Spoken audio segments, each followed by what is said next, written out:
kalian semua. Semoga kalian semua sehat-sehat aja ya. Nah, aku mau cerita sedikit. Sebagai guru les, beberapa muridku itu ada yang udah mau melanjutkan ke jenjang perkuliahan. Jadi, beberapa dari mereka tanya sama aku gimana caranya mendaftar kuliah lewat SNMPTN dan juga sekalian bikin KIP kuliahnya. Nah, kali ini aku mau bikin tutorial gimana caranya bikin KIP kuliah. Sebelumnya, KIP kuliah itu apa sih? Nah, KIP kuliah ini sama dengan caranya kita mau mendapatkan beasiswa bidik misi. Kalau di tahunku namanya bidik misi. Jadi bidik misi itu beasiswa yang diberikan kepada mahasiswa yang terdaftar di perguruan tinggi. Jadi nanti kita mendapat beasiswanya itu dengan persyaratan IPK-nya tidak boleh turun. Nanti kalau misalnya IPK-nya turun, kita tidak akan mendapatkan beasiswa itu atau beasiswa itu dicabut seperti itu. Nah, manfaat apa yang bisa kita dapatkan dari bidik misi alias KIP kuliah ini? Salah satu di antaranya yaitu kita gratis biaya kuliah. Jadi, kita mau masa studi 3,5 atau 4 tahun itu maksimalnya 4 tahun kita akan dibiayai oleh pemerintah dari Ristek-Dikti atau Kementerian Riset, Teknologi dan Pendidikan Tinggi.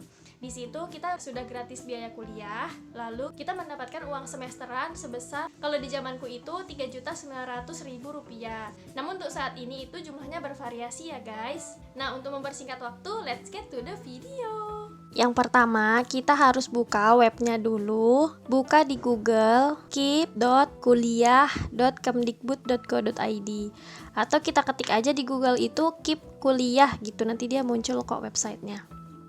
Nah, setelah muncul, kita klik yang login siswa KIP kuliah.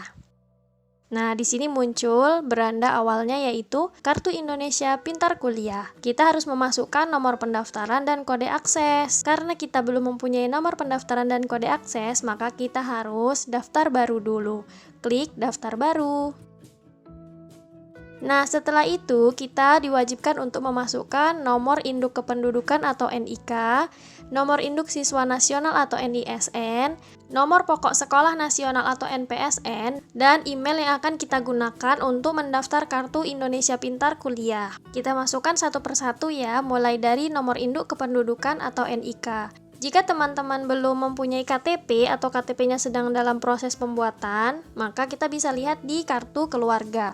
Di situ ada nomor induk kependudukan kita. Nah, nomor induk kependudukan kita itu yang akan kita gunakan sebagai nomor induk kependudukan di Kartu Indonesia Pintar Kuliah itu tidak akan berganti kok kalau kita sudah punya KTP sendiri. Setelah itu, masukkan nomor induk siswa nasional atau NISN. Nomor pokok sekolah nasional ini dapatnya dari mana? Untuk nomor pokok sekolah nasional atau NPSN, kita bisa mengklik seperti panah ke atas ini, lalu diketik nomor pokok sekolah kita. Nanti dia akan muncul nama sekolah kita, nama asal sekolah kita. Setelah itu, masukkan email yang akan kita gunakan untuk Kartu Indonesia Pintar Kuliah. Klik proses selanjutnya. Nah, seperti ini halamannya. Jika kita berhasil, maka akan ada tulisan, "Selamat, Anda memenuhi syarat untuk mendaftar. Silakan masukkan kembali email untuk mendapatkan nomor pendaftaran dan kode akses." Nanti akan muncul data diri kita cek saja di situ. Mulai dari nama, asal sekolah, tanggal lahir, dan status DTKS. Apa itu DTKS? DTKS adalah data terpadu kesejahteraan sosial. Data ini digunakan ketika kita sudah mendapatkan bantuan sosial. Jika kita belum mendapatkan bantuan sosial, maka di situ akan tertulis status DTKS belum terdata. Setelah itu, kita masukkan email kembali sebagai email konfirmasi dan checklist di bagian saya menyatakan data yang diinput dalam proses pendaftaran akun KIP kuliah sudah benar dan sesuai. Setelah itu, kita daftarkan akun. Setelah kita klik daftarkan akun, maka akan ada tulisan berhasil. Oke, kita klik yang oke. Nah, setelah itu ada tulisan pendaftaran berhasil, periksa email untuk memperoleh nomor pendaftaran dan kode akses akun KIP kuliah Anda. Maka kita periksa email dan klik ke halaman login. Lalu kita cek pada email kita, pada menu Gmail nanti akan ada email dari No Reply KIP Kuliah. Kita buka email tersebut, salin nomor pendaftaran dan kode aksesnya. Setelah kita salin, maka kita ketik di bagian nomor pendaftaran dan kode akses, lalu klik masuk. Seperti ini tampilan awalnya. Ada tulisan informasi data terpadu DTKS Anda belum ditemukan di Pusat Pangkalan Data Kemensos. Apabila sudah mengajukan DTKS, Anda dapat cek berkala dengan menekan tombol cek status DTKS. kita harus memperbarui biodata dan data-data lain yang belum lengkap. Kita klik perbarui biodata.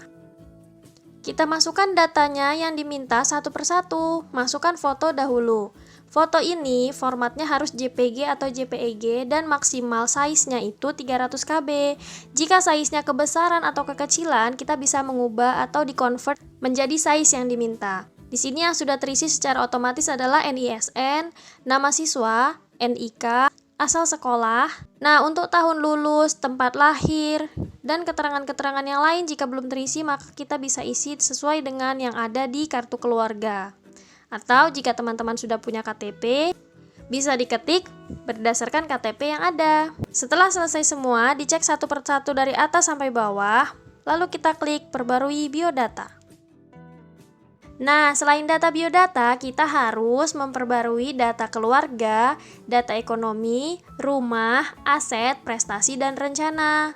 Saya akan menjelaskan satu persatu. Untuk data keluarga, ini kita isi dengan foto bersama keluarga. Di dalamnya harus ada semua orang yang ada di dalam kakak kita. Nah, sekarang kita masukkan status ayah, hubungan dengan ayah, pendidikan, pekerjaan, detil, dan lain sebagainya. Begitu juga dengan data ibu, harus diisi semuanya ya. Setelah data keluarga berhasil diperbarui, maka kita harus memperbarui data ekonomi. Dokumen pendukung keadaan ekonomi itu bisa kita isi dengan slip penghasilan dari pekerjaan ayah atau pekerjaan ibu. Setelah data ekonomi, maka kita harus memperbarui data rumah. Setelah itu, kita harus mengisi data tentang aset. Jika kita memiliki aset, aset adalah segala sesuatu yang kita punya. Harta itu bisa termasuk kendaraan, tanah, atau rumah. Nah, seperti itulah aset. Setelah itu, kita lanjut ke data yang selanjutnya, yaitu data prestasi. Cara mengisinya yaitu kita klik tambah prestasi. Di sini kita hanya diperbolehkan untuk mengisi 3 prestasi saja. Nah, setelah itu kita lanjut ke data yang terakhir, yaitu rencana. Di sini rencana kita setelah kita memperoleh beasiswa KIP kuliah ini. Maksudnya rencana di sini kita saat kita kuliah kita akan tinggal di mana. Jika kita bingung untuk mengecek apakah data kita sudah lengkap atau belum, maka kita tinggal klik bagian detail. Nah, setelah data tadi selesai diisi semua, maka kita bisa log out. Oke teman-teman, itu aja yang bisa aku sampaikan untuk hari ini. Semoga videonya bermanfaat. Selamat mengikuti tes untuk KIP kuliahnya. Semoga berhasil ya. Kalau kalian punya pertanyaan, ketik di kolom komentar. Nanti bakalan aku reply satu persatu. Jangan lupa like, subscribe, dan share ke seluruh sosial media kamu. Terima kasih teman-teman. Bye!